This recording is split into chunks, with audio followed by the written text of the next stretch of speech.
Voici un extrait de la Passion de Jésus-Christ selon saint Jean. En ce temps-là, après le repas, Jésus sortit avec ses disciples et traversa le torrent du Cédron. Il y avait là un jardin dans lequel il entra avec ses disciples. Judas, qui le livrait, connaissait l'endroit, lui aussi, car Jésus et ses disciples s'y étaient souvent réunis. Judas, avec un détachement de soldats, ainsi que des gardes envoyés par les grands prêtres et les pharisiens, arrive à cet endroit. Ils avaient des lanternes, des torches et des armes. Alors Jésus, sachant tout ce qu'il allait lui arriver, s'avança et leur dit : « Qui cherchez-vous ? » Ils lui répondirent : « Jésus, le Nazaréen. » Il leur dit : « C'est moi, je le suis. » Judas, qui le livrait, se tenait avec eux. Quand Jésus leur répondit : « C'est moi, je le suis. » Ils reculèrent et ils tombèrent à terre. Il leur demanda de nouveau : « Qui cherchez-vous ? » Ils dirent : « Jésus, le Nazaréen. » Jésus répondit : « Je vous l'ai dit, c'est moi, je le suis. Si c'est bien moi que vous cherchez, ceux-là, laissez-les partir. » Ainsi s'accomplissait la parole qu'il avait dite : « Je n'ai perdu aucun de ceux que tu m'as donnés. » Or, Simon-Pierre avait une épée. Il la tira, frappa le serviteur du grand prêtre et lui coupa l'oreille droite. Le nom de ce serviteur était Malchus. Jésus dit à Pierre : « Remets ton épée au fourreau. La coupe que tu m'as donnée, le Père, vais-je refuser de la boire ? » Alors la troupe, le commandant et les gardes juifs se saisirent de Jésus et le ligotèrent. Ils l'emmenèrent d'abord chez Anne, beau-père de Caïphe, qui était grand prêtre cette année-là. Caïphe était celui qui avait donné aux Juifs ce conseil : il vaut mieux qu'un seul homme meure pour le peuple. Or Simon-Pierre, ainsi qu'un autre disciple, suivait Jésus.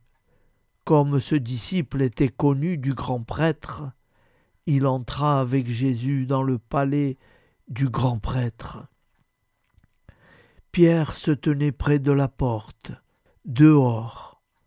Alors l'autre disciple, celui qui était connu du grand prêtre, sortit, dit un mot à la servante qui gardait la porte et fit entrer Pierre. Cette jeune servante dit alors à Pierre : « N'es-tu pas toi aussi l'un des disciples de cet homme ? » Il répondit : « Non, je ne le suis pas. » Les serviteurs et les gardes se tenaient là. Comme il faisait froid, il avait fait un feu de braise pour se réchauffer. Pierre était avec eux, en train de se chauffer. Le grand prêtre interrogea Jésus sur ses disciples et sur son enseignement. Jésus lui répondit : « Moi, j'ai parlé au monde ouvertement. J'ai toujours enseigné à la synagogue et dans le temple, là où tous les Juifs se réunissent, et je n'ai jamais parlé en cachette. Pourquoi m'interroges-tu ? ce que je leur ai dit, demande-le à ceux qui m'ont entendu. Eux savent ce que j'ai dit. » À ces mots, un des gardes qui était à côté de Jésus lui donna une gifle en disant « C'est ainsi que tu réponds au grand prêtre ?» Jésus lui répliqua « Si j'ai mal parlé, montre ce que j'ai dit de mal. Si j'ai bien parlé, pourquoi me frappes-tu » Anne l'envoya toujours ligoter au grand prêtre Caïphe. Simon-Pierre était donc en train de se chauffer. On lui dit « N'es-tu pas, toi aussi, l'un de ses disciples ?»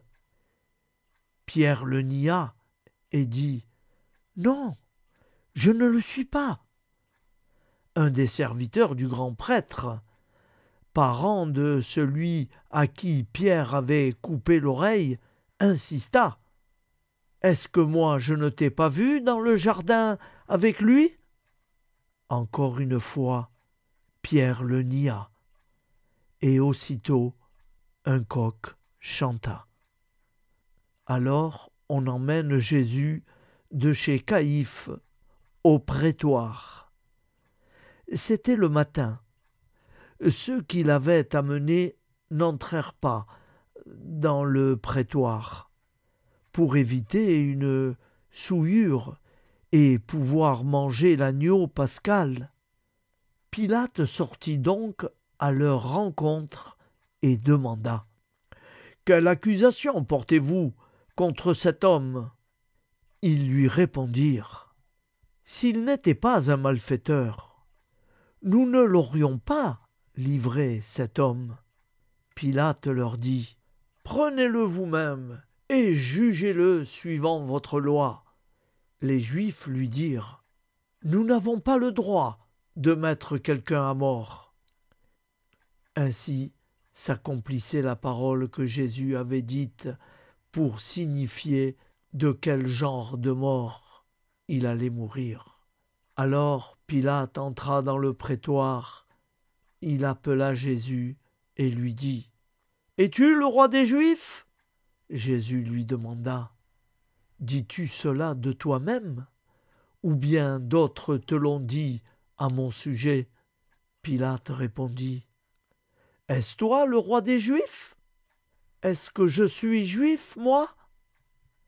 Ta nation et les grands prêtres t'ont livré à moi. Qu'as-tu donc fait ?» Jésus déclara « Ma royauté n'est pas de ce monde. Si ma royauté était de ce monde, j'aurais des gardes qui se seraient battus pour que je ne sois pas livré aux Juifs. En fait, ma royauté n'est pas d'ici. » Pilate lui dit « Alors, tu es roi ?» Jésus répondit « C'est toi-même qui dis que je suis roi. Moi, je suis né, je suis venu dans le monde pour ceci, rendre témoignage à la vérité.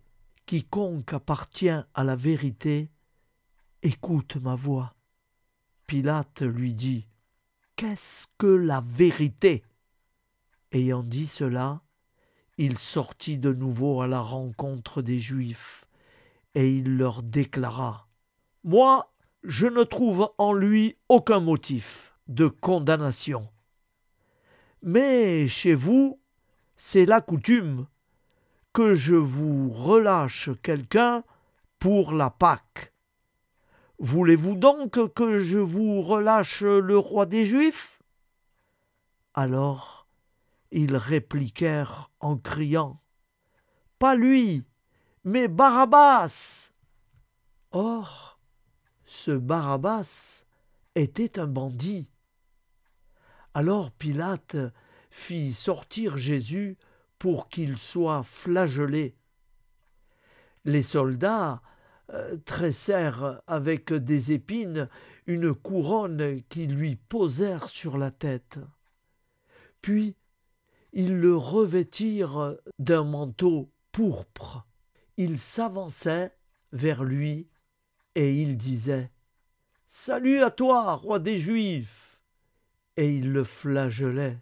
Pilate, de nouveau sortit dehors et leur dit : « Voyez, je vous l'amène dehors pour que vous sachiez que je ne trouve en lui aucun motif de condamnation. » Jésus donc sortit dehors, portant la couronne d'épines et le manteau pourpre.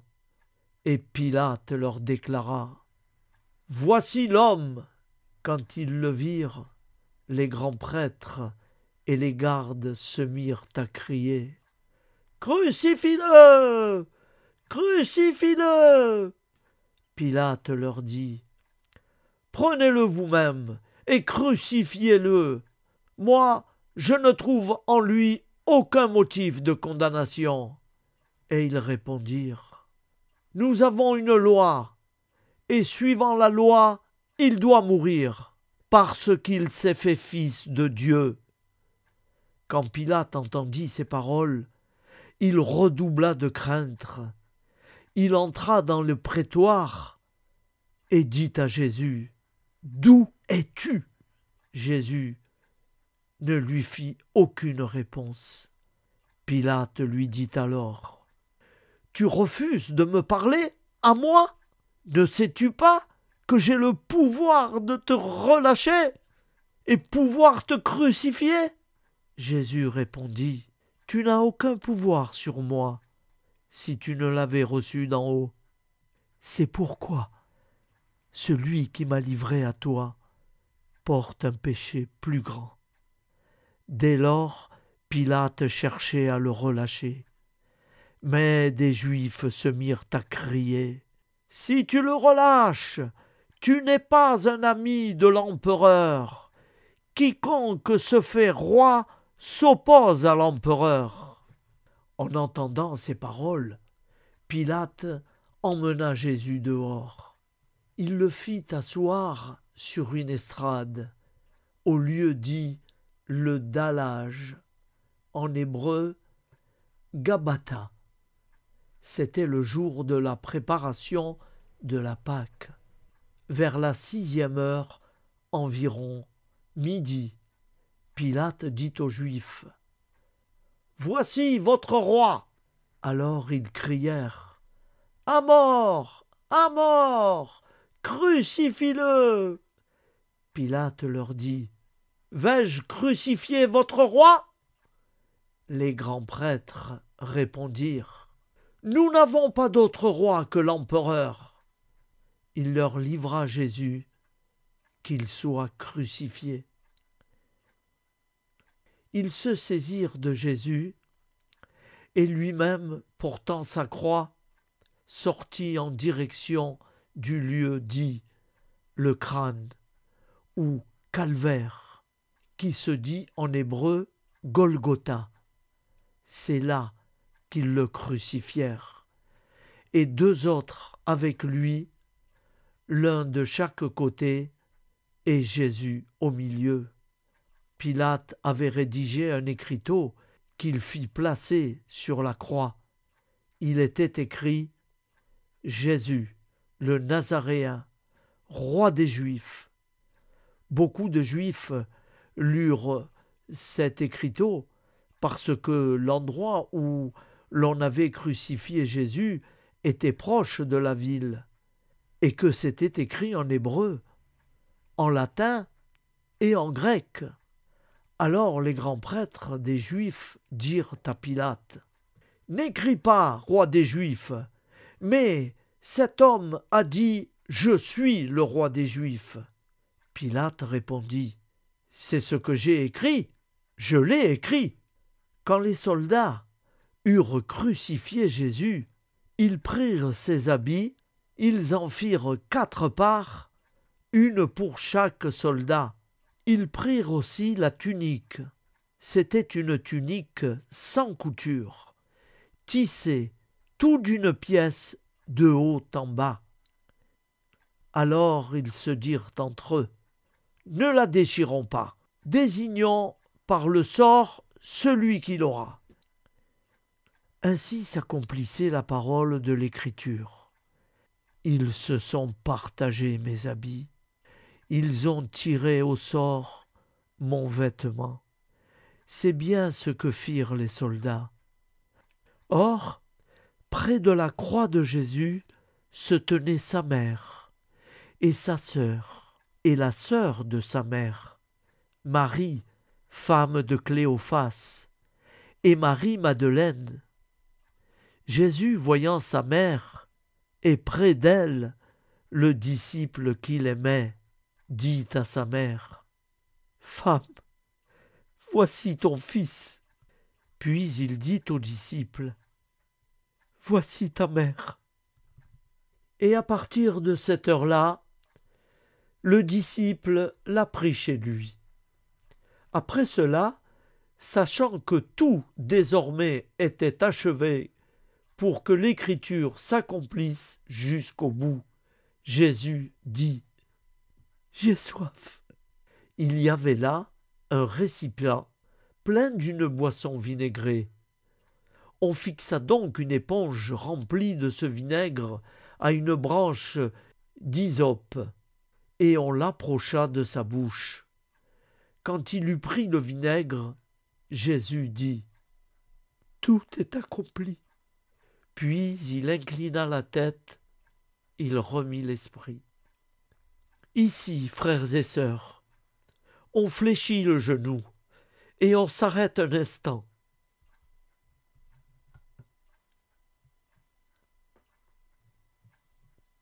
Comme c'était le jour de la préparation, c'est-à-dire le vendredi, il ne fallait pas laisser les corps en croix durant le sabbat, d'autant plus que ce sabbat était le grand jour de la Pâque.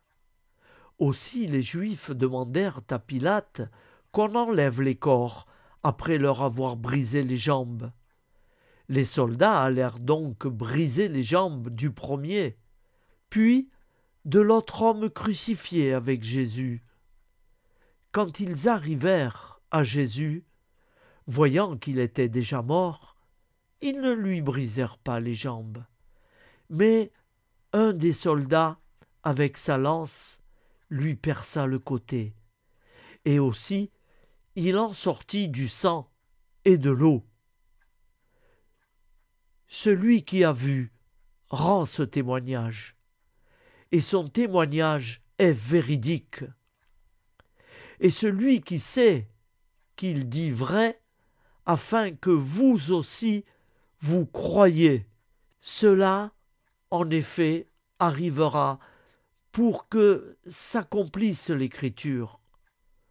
Aucun de ces os ne sera brisé.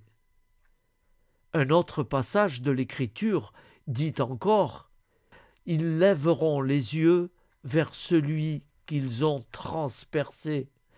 Après cela, Joseph d'Arimathie, qui était disciple de Jésus, mais en secret, par crainte des Juifs, demanda à Pilate de pouvoir enlever le corps de Jésus. Et Pilate le permit. Joseph vint donc enlever le corps de Jésus. Nicodème, celui qui, au début, était venu trouver Jésus pendant la nuit, vint lui aussi. Il apportait un mélange de myrrhe, et d'après, pesant environ 100 livres, ils prirent donc le corps de Jésus, qu'ils lièrent de linge, et, employant les aromates selon la coutume juive, d'ensevelir les morts à l'endroit où Jésus avait été crucifié. Il y avait un jardin, et dans ce jardin, un tombeau neuf, dans lequel on n'avait encore déposé personne. À cause de la préparation de la Pâque juive, et comme ce tombeau était proche, c'est là qu'ils déposèrent Jésus. On garde un moment de silence. Au nom du Père et du Fils et du Saint-Esprit. Amen. Notre Père qui es aux cieux, que ton nom soit sanctifié, que ton règne vienne, que ta volonté soit faite sur la terre comme au ciel. Donne-nous aujourd'hui notre pain quotidien. Pardonne-nous nos offenses, comme nous pardonnons aussi à ceux qui nous ont offensés. Et ne nous laisse pas entrer en tentation, mais délivre-nous du mal. Car c'est à toi qu'appartient le règne, la puissance et la gloire pour les siècles des siècles. Amen. Pardonne-nous nos péchés, préserve-nous du feu de l'enfer, et conduis au ciel toutes les âmes, spécialement celles qui ont le plus besoin de ta très sainte miséricorde. Au nom du Père, et du Fils, et du Saint-Esprit, ainsi soit-il. Seigneur Jésus, je te confie toutes les intentions de prière de tous nos frères et sœurs qui nous écoutent tous les jours, qui te prient le matin, dans la journée, et pour terminer le soir, qui sont toujours là, et tu sais combien ils sont nombreux. Alors, je te le redis, je remets toutes nos intentions de prière au pied de ta croix. Seigneur, soulage-les. Ils ne te prient pas pour rien, c'est qu'ils sont vraiment dans la peine et dans le besoin. Merci Seigneur pour tout ce que tu fais. Au nom du Père et du Fils et du Saint-Esprit, ainsi soit-il.